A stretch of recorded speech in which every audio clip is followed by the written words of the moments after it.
కొట్టండి. నలుగురున్న పిల్లలకైనా సరే మనం మంచిగా సెట్ అవుతుందండి బైక్ అయితే.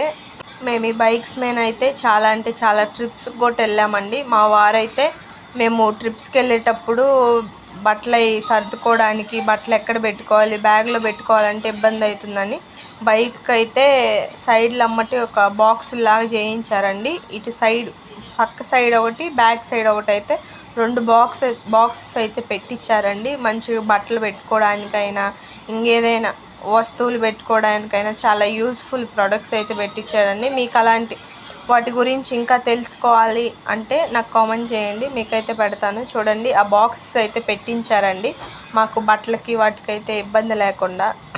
వాటి వల్ల మనకి చాలా యూజెస్ అయితే ఉంటుందండి. చూడండి, ఆ ఫోమ్ అది పోయాక బైక్ అయితే చాలా నీట్గా ఉందండి. అందరికీ బైక్ అంటే ఇంట్రెస్ట్ ఉంటుంది కదండి. మాకు ఈ బైక్ కొనాలి, ఆ బైక్ కొనాలని.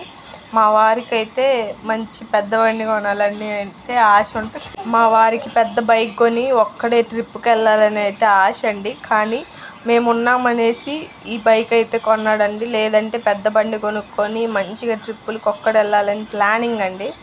కానీ తప్పదు కదా, పెళ్ళయ్యాక తప్పదు. ముఖ్యంగా వాటర్ వాష్ చేసే ముందుగా చైన్కి స్ప్రే అయితే చేయాలండి. ఖచ్చితంగా మీరు ఎప్పుడైనా వాటర్ వాష్ చేసే ముందుగా అయితే చైన్కి స్ప్రే చేసుకోండి. మీ బండి అనేది మంచి స్మూత్గా బాగా పోతుంది. అలాగే మీకు ఈ వీడియో నచ్చినట్లయితే లైక్ చేయండి, షేర్ చేయండి, నా ఛానల్ని సబ్స్క్రైబ్ చేసుకోండి.